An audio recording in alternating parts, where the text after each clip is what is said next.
శ్రీనివాసుడు ఇరుకల సాని వేషం వేసుకొని మీ పద్మావతిని మరలా చూడాలనే ఉద్దేశంతో ఆకాశరాజు ధరణీదేవి దంపతుల పెళ్లికి ఒప్పించాలనే ఉద్దేశంతో ఇరుకల సాని వేషం వేసుకొని వస్తున్నారు.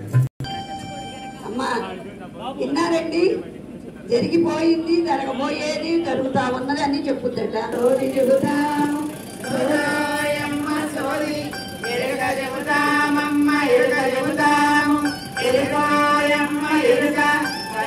కామాక్షి వరకు పొన్నూరు పార్వతమ్మ వరకు